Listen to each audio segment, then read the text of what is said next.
right, welcome everyone. I'm really excited for today's conversation. Today we're joined by David Pennington, PhD and founder and owner of Penn Coaching and Consulting since 2016. He's drawn on over 35 years of leadership and organizational development to guide business owners through scaling and exits amid the silver tsunami of boomer transitions. With a PhD from Bob Jones University and recent insights shared on podcasts like Outsource to Profits, David's work emphasizes building dream teams and unlocking hidden value without loose ends. So, welcome, David. Thank you for joining us today. Well, you're welcome, Anthony. I'm glad to be with you today. Looking forward to Mhm. our conversation. Absolutely. For the listeners, what would you say? Could you walk them through a bit about what you do? What's a day in your life with your clients? I'm primarily, and I would call it the organizational and leadership space, where I help business owners, small to mid-sized business owners, um, really several things. I help them sort of make sure they're positioned properly within their company. I find that most business owners are what I call overextended. They're doing 5, 10, 15 different roles within their company, and frankly, they're wearing themselves out doing so. So one of the things I try to do is make sure that they understand their zone of genius, and then help them get positioned where about 80% of the time they're working in what they love doing and what they're really good at doing. And then from there, that means usually they need to build kind of a team to supplement them, and I call it a complementary dream team. So the best way I can word it is I usually say to business owners, believe it or not, they're actually people that love doing what you hate doing, and they're really good at it. You need to Mhm. find those people and get them on your team. And sometimes it means you're hiring people. Sometimes it might be a contractual relationship where you contract out certain, like the bookkeeping, for example. That's a pretty easy thing to contract out. But if you're not a bookkeeper, boy, the amount of time that it will save you is tremendous. In fact, I'll tell you a quick story on that one. Mhm. I had a client, this has been several years back, and he was a kind of a technical client, kind of a high-end client. And when I first started meeting with him, I said, well, tell me a little bit about what you do in your business. And he says, well, I do this, this, and this, and I do all the financials.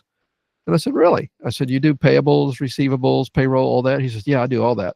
And I said, well, that's interesting. I said, you like doing that stuff? He said, not really. And I said, are Mhm. you good at doing that stuff? He said, no, not really. And I said, well, how much time does it take? And he says, oh, about 8 to 10 hours a week usually. And I thought, okay. I said, so I'll say his name. I'll just say his name was Joe. I said, well, Joe, let me ask you a question. I said, now you're the owner and probably the highest paid employee within the organization. You mind if I look at your package, your benefit package, and your payroll? What are you worth an hour? Mhm. And he thought for a minute. He says, well, I'm about a 250 an hour guy. I said, okay. I said, all right, well, look, I've got a deal for you. I want to do all your financials. I'll do payables, receivables, payroll, all that. I'll do all that stuff. It's only going to take me 10 hours a week, and I'm only going to charge you 250 an hour. What do you think? He paused for a minute, and then he just started laughing. He says, Mhm. I guess I'm really paying that, aren't I? And I said, yeah, you actually are. I said, do you realize you could get a bookkeeper for $35, $40 an hour? Probably wouldn't take him 10 hours a week because he actually knows what he's doing, you know? And here's the real key. What could you as a business owner do if I could give you 10 hours back in your life every week of your life? What difference would that make in your company? And so for him, it was a paradigm shift because Mhm. he thought he was saving money, but he actually was losing money, and he was taking the highest paid employee, uh, you know, and utilizing his time to do bookkeeping, and he didn't even like bookkeeping. Mhm. Okay. So Yeah. finding those complementary people that can help you, and then really developing key personnel. I usually encourage owners to have um, 3 direct reports. I always say if you're really, really good, you can have 5. Most of us aren't that good, so start with 3, depending on the size of your company. And then you want to lean in and really develop those people and help them do what they do at a very high level. Think of it like if you're in baseball, every time you get up to the plate, you're hitting a triple or a home run. Okay, they're just knocking the ball out of the park all the time. And then the Mhm. last phase of it is I've become certified in valuations and acquisitions. So I have a means where I can help business owners understand the value of their company, and what it's worth if they want to sell it.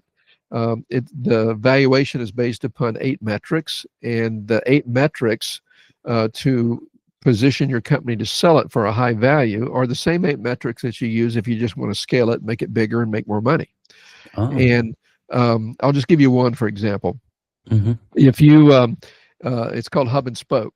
To the degree that your business is built upon you as the owner, in other words, you're carrying the load of your business, the value of your company goes down and the Mm. sellability of the company goes down, because nobody wants to buy a company when the owner is going to disappear, because if the owner disappears, the new owner is thinking, well, probably the clients are going to disappear or the customers are going to disappear. Ah. So you want to design your company where it's not built entirely upon you. To begin with, it will just weigh you down. You won't be able to take a vacation, not a true vacation, because even when you're on vacation, you're going to be on your phone, you're going to be on your computer, because everything kind of, I mean, you're the hub. Okay. Mm-hmm. You don't want to be the hub of your business. You may work in your business, but you don't want the whole business to be dependent upon you.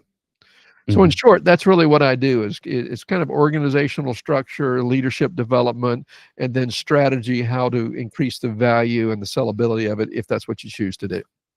I see. Well, that's incredible. That's quite a lot.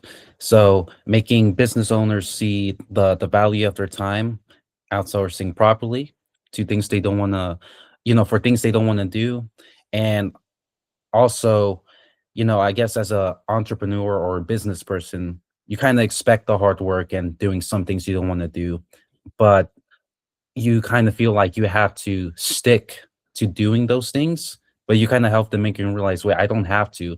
I can make more money if I actually, you know, outsource that and focus on the true value making decisions. Sure. Well, for example, let's say that, a lot of business owners, particularly entrepreneur people, they're really good in sales. Okay. But it's funny, they will take themselves out of sales and put themselves in management. And usually Mhm. they're not good at management.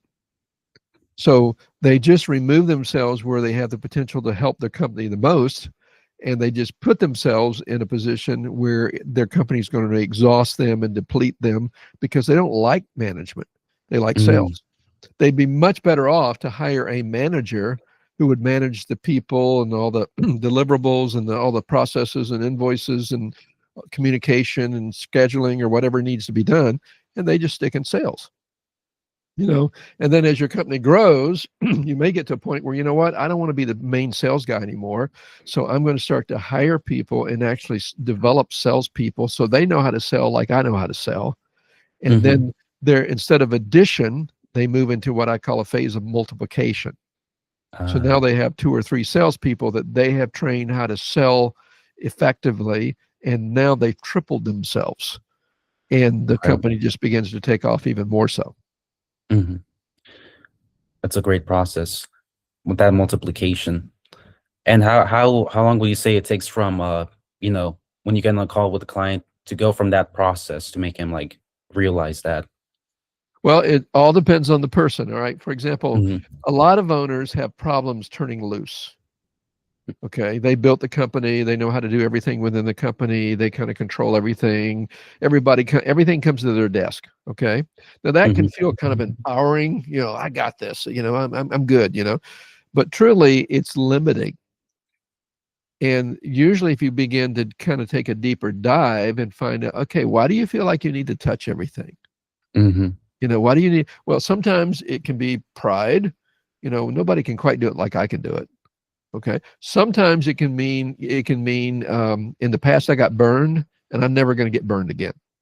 Mm. Or they're afraid to So as a coach or a consultant, you have to help them understand what are their limiting beliefs that are holding them back, and help them see that limiting belief is not really serving them well. And it becomes, I call it the ceiling.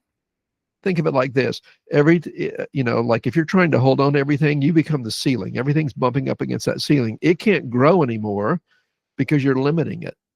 If Mhm. you remove the ceiling, then the whole thing can grow. And I so, see. some of it is kind of almost psychological, where you have to help them understand, what they're doing, and then then we have to put together a plan to say, okay, we need to make some changes here. and let's talk about what changes and all that. And so you begin to kind of create a roadmap to get there. I see.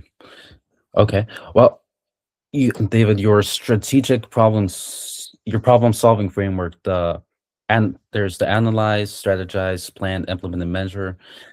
When did that process crystallize for you, and how has it helped differentiate your coaching and retaining clients long term?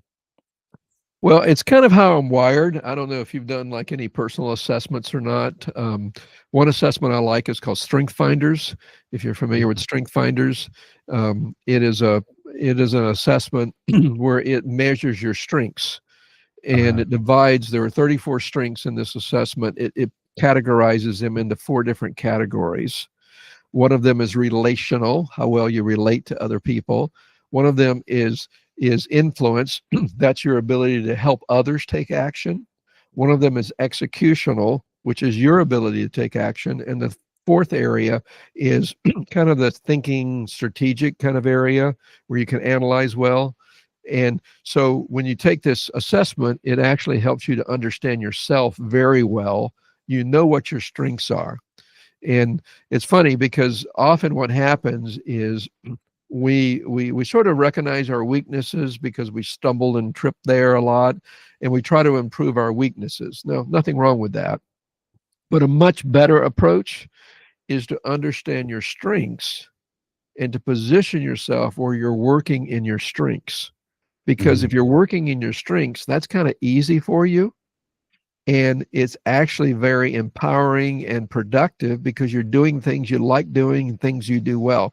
For me, I've run a number of organizations and things through the years, and I've always been very strategic in just my ability to analyze and evaluate what's going on, understand what I need to do, understand what I need others to do, how to put a plan in place, how to execute that plan, how to get the metrics so I can measure to make sure we're doing the right things.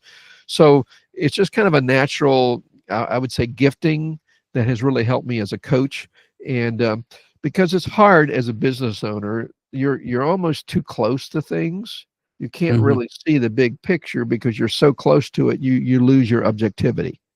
And Uh, so a good coach or consultant can come alongside of you and help you get objectivity so you can make good decisions, and so you can increase your profit or grow your company or whatever it is that you want to do. I see. So what was like the turning point for you to decide to go from organizational to become a coach and help other owners? As I've gotten older, there's a sense where, I've kind of been there, done that. You get tired of doing it, okay? Because it's a lot of work. It takes a lot of work to really develop organizations, develop people, and that kind of thing. Mhm. And I think of it like tools in a toolbox. Okay, a good carpenter, he doesn't when he starts out, he doesn't have every tool. He has some basic key tools, but then after a while he does a job and he thinks, well, if I had this tool for that job, it'd just make it easier. So he starts to accumulate tools, okay, over time. Mhm. And then when you're around what I would call a master carpenter, he kind of understands not only what the job is, but he understands what tools will be effective for that Mhm. particular job. And so think of it like I've spent my life doing, developing, learning, growing, and assembling a toolbox that now I have the privilege of being able to share that with others who are maybe at an earlier stage of business development or entrepreneurship. I see. That's a very good allegory you shared, becoming basically the teacher Yeah, from it's all that kind of the experience. guide is another Mhm. word. The guide, the teacher. Um, Mhm. and I function like what I call a non equity strategic partner. So, by non equity, I mean I don't have equity in someone's business. So, I don't own part of the business, but I function like a partner. And I often, in fact, even today I had a discussion. I said, as a business owner, you got to talk to somebody, and you can't just talk to anybody. And let's be honest, if you have a spouse, he or she is tired of hearing about it. I don't Mhm. want to hear about this anymore because that's all you talk about. Because it's in your mind, it's on your in your head all the time, night, day, you're always thinking about things. And you got to, and as if I can come along where I become a sounding board, and help you get clarity and understanding and direction and all of that, and then help put together a plan and kind of function as a guide for you. That's super helpful as a business owner. Hmm. Absolutely. Let's see. The GAIN framework, you have the generate freedom, assemble dream team, ignite growth, navigate the scale and sell. How are you thinking about evolving it to address client retention challenges in today's coaching space? Well, I think, when it comes to coaching, I mean, it's really anything in when you're selling something, okay, a service, a product. It really is about finding people who have a need, that you have a product or a service that can meet that need. Not everybody is interested in scaling or Hmm. growing. Some people like it small and want to keep it kind of intimate and kind of do a lot of things themselves. They don't really want to grow it. Some people, maybe they don't want to sell it. They want to retain it. And what they may not realize is, you don't have to be in the business to own the business. You can Hmm. be, I'll call it a silent owner, you know, where you own the business, but you're not involved in the day to day. You hire people to run the day to day, and you're just getting the benefits of what you've spent most of your life developing.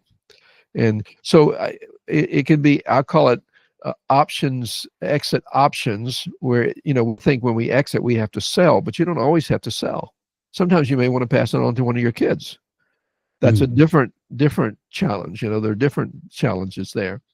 So, a lot of it, I think, is just getting before the right people who have a need for what you do, and then you have to have a connection with them. Kind of that what we sometimes call know, like, and trust.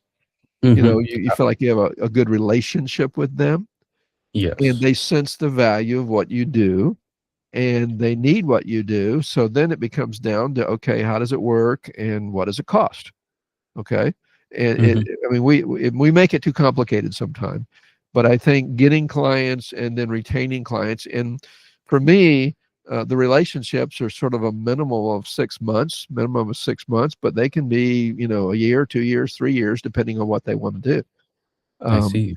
so, but it's really just about getting before the right people, the people that kind of, I'll say, are your avatar, that really fit and align with what you do. If you can do that and they know, like, and trust you and have confidence in you, then the engagement usually follows. Mm. And you say they can last a minimum of 6 months or longer. So, um, how do you determine that length? Is it just about like the journey of taking them through that path, or and solving them through the problems, kind of like a mentor? Yeah, I Or mean, it comes down to I'll call it the scope of the work. Mhm. Like, I just talked to someone today, he has 4 businesses. Okay, that's a bigger scope. Okay, and we talked about maybe he wants to move to 3, so he might sell off one of those. Okay. um, Mhm. so, every client is different. One of the things I like about what I do is, I don't mine's not just a cookie cutter approach. Okay. Now, a lot of the principles are the same, and I use some of the same tools to follow that analogy, that I gave earlier. um, but, everybody's different. The guy I talked to today, his wife's involved in his business, so he wants, to make some changes there because he feels like it's kind of stressing her out. So, every, I'll say, relationship is different. The needs of customers or clients are different. So it's understanding who they are, what they want, what their needs are, what their goals or aspirations are, and then you kind of design what your work with them, so that it fits them. It's not about you as a coach or a consultant, it's about your client. And if you Mhm. can if you can approach it that way, then you'll have a much more success in helping them. I see. So custom tailoring Yeah, according to the individual. yeah. All right. And that may determine the scope. I mean, well, it's going to be a minimum. We can't do this in less than a year or 2 years or whatever it might be. Mhm. Mhm. Absolutely. On your site, you have the free company value assessment. So that's a clearer hook for owners that are eyeing exits. What signals or metrics have you honed in to turn those one-time assessments into ongoing client relationships that last through the full assess plan exit cycle? Well, that's actually an assessment where people can get an understanding of how much your company's worth based upon industry standards and metrics. And it provides a really interesting report. I mean, there are different versions of the report, but the one I like to use the most, it's kind of interesting. It has toggles. There are 8 different metrics that it measures, and it has a toggle, and it shows the value of your company on the top of this report. And I can literally, it gives you a score in each of those 8 areas of 0 to 100. So let's say you're at a 43. And usually you need to get up to around a 70 or 80 to really benefit in that area. So I can literally touch the toggle, and I can move the toggle up to that 80% or 70%. And as I'm doing that, you can watch the value of your company in real dollars just kind of go up. It just kind of peels up right before your eyes. So you think, boy, if I could get that there, then my company would be worth this. And if I could get this one there, then my company would be worth that. And it's very motivating to buyers. So usually once they take the report and and I can share it with them and how it works, then they're really interested to say, okay, let's talk. We need to talk about this because I can see how this could be very valuable to me. Mhm. Absolutely. I like that interactiveness, and it kind of motivates them too, watching those numbers go up or down, depending. Sure. We all want to make more money. We all want more value. And Mhm, particularly if you're thinking about selling it, you're thinking, well, okay, if my company's worth, $500,000 or $1 million and I can make it worth 1.5 million or 2 million, that's very motivating. you mhm. know. So Absolutely. And based off your experience, would you say some or one of those metrics are harder to move than others, or that's just dependent on the person, right? it depends on sometimes the industry, sometimes the structure. I mean, there are some like I'll give you another one. I talked about hub and spoke earlier, how dependent it is upon you. Another real key one is what they call recurring revenue. Think of it like a Netflix subscription. Hmm. Okay, if you have a business where you can have people pay you a monthly stipend to have access to you or access to your products or services or whatever, and it's consistent money coming in month after month after month after month, that's very attractive to buyers because that means you've got good cash flow coming in, that when they buy the business, they don't have to go out and get business to make money. You already got business coming in. Like, for example, an alarm company would be one. You sell the alarm system and the installation, but where you make the real money is not there. You make the real money in the service fee that you charge to monitor month after month after month after month. And usually, unless there's a reason, they're going to stay with you indefinitely, because if they discontinue that monitoring, then their alarm system is not worth that much. Hmm. Okay. Now, it's not as easy in every industry, because some industries it's a little harder to get that recurring revenue. I see. So that's one of the main metrics, recurring Yeah, revenue. that's another one of the 8. Mhm. All right. And for founders who've walked in your shoes, as you put it on LinkedIn, what process has proven most effective in helping your clients internalize your methods for team scale and retention without burnout? Well, I think I go back to a lot of what I shared earlier. Hmm. I think one of the keys is for the owner to start with the owner. Okay. Hmm. Because usually the person that's going to burn out first is the owner, because the owner is just trying to do too many things. So limiting the scope to what you like doing and what you do exceptionally well. Hmm. Okay. Think Yep. about it. If you like doing something and you really are good at doing it, how hard is that for you? It's like, I could do this every day, all day long. I mean, it's easy. It just comes naturally to me. I'm really good at it. But Hmm. if I'm doing something I don't like doing, and I've gotten okay at it, okay, but it just exhausts me. It just drains me. At the end of the day, I'm not excited about it. I mean, I got it done. I'm glad I got it done, but it just kind of depletes me. Hmm. Exactly. So positioning the owner first, and then getting people who also are working in their strengths. Okay. Because sometimes I'll say we have the right people on the bus, but they're not Hmm. in the right seat. And we want to make sure that we're hiring people to do things they like doing and frankly they're good at doing. And then Mhm. they will enjoy their jobs and they will do a better job because it's kind of who they are. Absolutely. Redirected to the owner. Um, for in the coming future for this year, what are you most looking forward to in your business or any new innovations you're making for your for your brand or just the industry in general?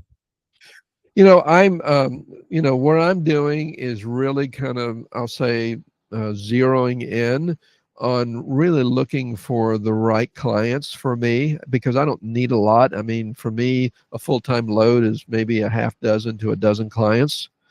Hmm. Okay. So I don't need a lot of clients, but I want to look for the ones that really align with me and that I feel like I can help the most, make the biggest impact in their lives and in their companies. And so I'm kind of zeroing in on that. Now, tactically, I may do a variety of things to get there. It may be more direct reach outs and developing relationships. I do a fair amount of networking. That's another thing that often brings the, right people. Hmm. Um, I may do a little bit more public speaking. I've done a lot of that in the past. Probably not so much on site, although I may do a few things there. I just chatted with a lady today, in fact, that's all she does for a living. She's done this for 20 something years. And she has a program where she has everything all laid out, all their SOP'd out. I mean, whatever, and gets you before bureaus and connects you with relationships.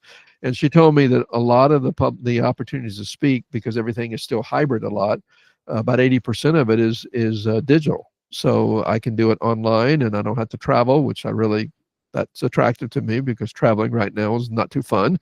Hmm. In fact, I was telling someone recently, we've taken 4 trips recently, flying 4 trips, and in every situation there was a problem. One of them, they lost my luggage, you know, Oh man. for two or Hmm. 3 days, and I finally got it back, but I had to go out and buy clothes because I didn't have any clothes. Hmm. So if I can stay in my office and speak and teach and guide, that's a good venue for me to connect with people that could use what I'm doing. Sort of like, I mean, podcast can be the same way. Oh, absolutely. So looking for clients and just more public speaking. Yeah, perhaps, but I would say looking for the right clients. I mean, at this stage of my life, I'm a little older now. It's not about volume, Hmm. and It's about frankly, quality. it's not just about money. I Hmm. mean, money's money. Everybody wants to make money, but it's really about, it's about impact. Can I really impact that individual, that leader, and can that I impact that leader in a way so that the leader impacts his entire company? Hmm. So that the leader impacts the entire company. Yeah, Absolutely. I think of it like a pebble in a pond. Hmm. Okay, when you throw a pebble in a pond, there's a ripple effect. Hmm. So if I can impact a leader in a substantial way, help him become a better leader, then it impacts everybody within that organization. Mm. It just trickles down. Okay. That's a Yeah. good way to put it. All right. Well, thank you, David, very much for this conversation. If you want people to find you or watch you, where could they go? Well, my website, if you want to go there, is Penn Coaching, PENN coaching.com. I encourage you to look at the resources section. I have a number of ebooks that you can download there. There's books I recommend. There are blogs that I've written. There are videos that I've done. So there's a lot of information there. If you just want to reach out to me and have a conversation, I'm not like a pushy sales kind of guy. It's really to me about the relationship as much as anything. You can Mhm. reach me at Dave, Dave, at Penn Coaching, PENN coaching.com. And I also have a pretty active LinkedIn profile. If you want to look there, you can find me there as well. Perfect. Well, we'll also find your links to those in the description. And I'd say that's pretty much it. Thank you very much, Dave. Oh, you're welcome, Anthony. It's been good to be with you, and hopefully this will be helpful to your audience. So take Absolutely. care. Yeah. You too.